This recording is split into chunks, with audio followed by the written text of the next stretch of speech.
Bobby Dirkens here. Last night was Clemson's first game since their much anticipated week off. They anticipated it so much, they lost to Syracuse. Hope that rest was nice. But that's spilt milk and it's time for me to put it to bed before it kills me. I'll forget about it. Well, until I look at their record and see that one loss. But anyway, they played against the Rambling Wreck of Georgia Tech right down the road from Atlanta, Georgia. By a 2-hour drive, but if you drive like a man or you're not missing spark plugs, you can make it an hour and a half. You just got to be careful around Brazelton down there. I think it's about 121-ish. Because they hide up under that bridge, and they'll blow the paint off a Buick LeSabre to pull you over. It's not like it happened to me. But anyway, boy, they come out looking good last night. Against Georgia Tech, they're fired up. They didn't care if they were playing against a 1937 offense. I'm telling you right now, that defense, they were fired up from the time the whistle started the game till the final whistle was blown. And that offense, what do we got to say about the offense? Offense come out there in that first half tearing it up. Kelly Bryant didn't look like an old man shuffling to the blue light special at the Kmart. Oh, Lord, they look good. And I don't even care if ETN did fumble that football. He blasted out there with such power. And good Lord, it was raining like a monsoon there. It was like God went over to the fire department, turned on the big old sprinkler system, and they couldn't see crap. And he's a freshman, so if he messes up every now and again, unless it's on a very important play, it's no big deal. God, that offense looked good. Up till halftime. Then after that, they left. They went over to the SO Club, started playing drinking games, spitting mad game to chicks. And then after they got too drunk, they called up a goober. You know, that service comes and picks you up in their own personal cars. They called Goober, and Goober drove them over to Dabo's brand new mansion he built over there, and they slept it off on his back porch while his wife read nighttime stories to them. Imagine that. Kelly Bryant's laying there, and she's like, "Once upon a time, Kelly, there were 3 bears." And it goes on from that. That'd be awesome. But anyway, love the Sweeneys. Love this team. They won. They won. They look good. They won 24-10. Very excited here. They have NC State next week. And listen to me, I don't care if you love or hate Notre Dame or have no feelings about them. I just want to hand out a big thank you to Notre Dame for roughing up NC State Wolfpack before we have to play them. Because they did knock out one of their best players during the game. I don't know if he's coming back next week, but I'm just telling you, we all know, once you knock out a player in 1 week and they have to go play somebody like Clemson the next, you probably got a problem. Whew, Lord, feels good to win again. And then in a couple of days, guess what? The first official college football playoff poll's going to come out. Now, I'm going to go ahead and tell you this, Clemson fans. Listen to me. Don't get upset. I grew up right there at Clemson. You ain't going to find a better Clemson fan than me. I pulled for them during the 90s.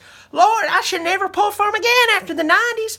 And then the 2000s that I made it out of there because they were always up and down. And that one year they lost like 4 games by a total of 14 points.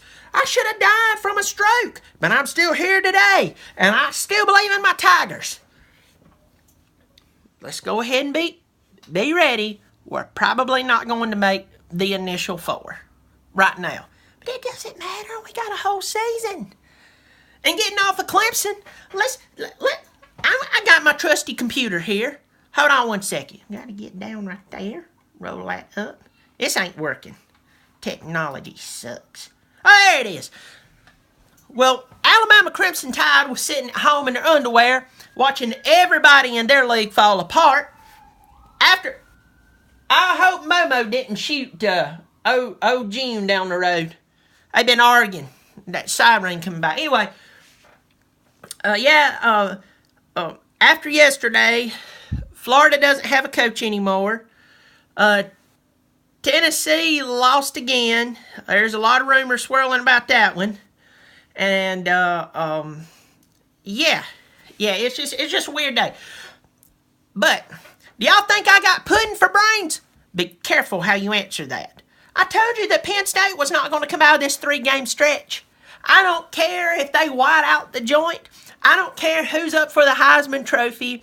I don't care if they are up by 18 points and take the opening kickoff back for a touchdown. I'm just telling you, Bobby Dirkens here, anoint me as the man who told you, said they were not going to go to Urban Meyer's backyard and beat him. Not going to do it. Especially after Ohio State's already had one loss this year. At the Horseshoe. I don't care. You can get mad at me and spew what type of venom you want to, but I was right. They lost. Penn State lost. Next, Georgia played Florida. It's just. Now, Florida's coming up talking about McElwain saying that bringing up the death threats. Well, I'm going to go ahead and tell you this.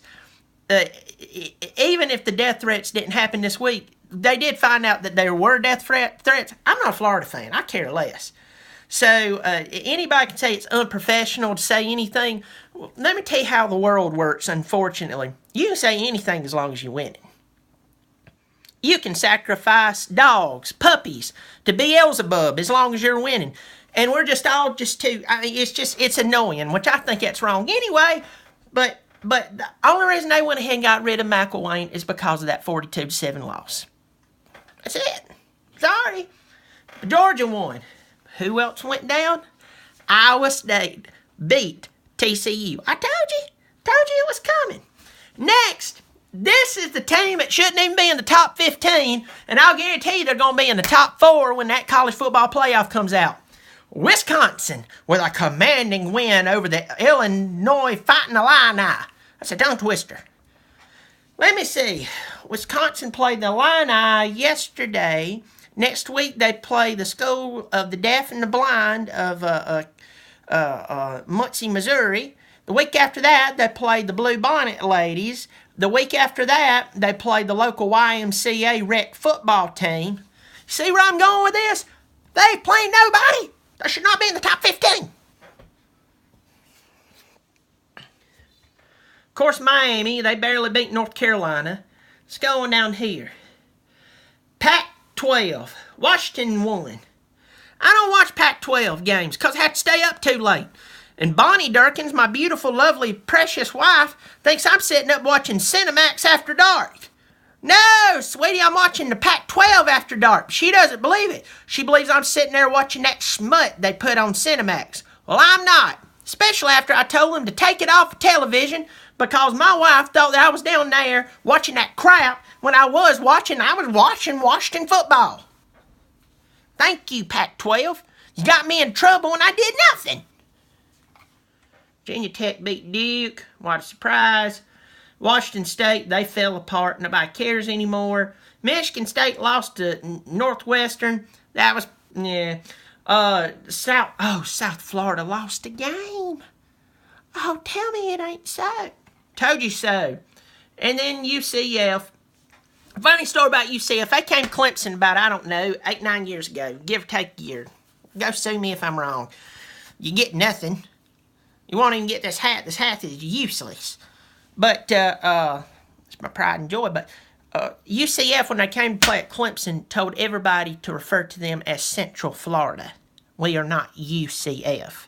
As if USC came to town, Southern California, the real USC. Southern California came, don't call us USC, we're Southern California. Okay, UCF, you played nobody. Good luck on your season. What am I trying to say? Clemson fans, we have something to be excited about. We got to continue to pull our act together, but I'm telling you, as soon as I'm sitting here, Bobby Ulysses Dirkens, we have a chance to run the table. If we stay healthy and we continue to call good plays, and our offense doesn't go over to the SO Club or any other bar of sorts that's near any stadium to spit mad game to women in any form or fashion, we will make a run to the national championship again. But only in that way. Well, listen, I'm gonna have to let you go because I'm about to go hoarse, and I'm not going to do this. I'm not going to get too worked up. All I'm going to say is that next week in Raleigh, North Carolina. They better be bringing it. Because I know Clemson is. Go Tigers, Bobby Dirkens!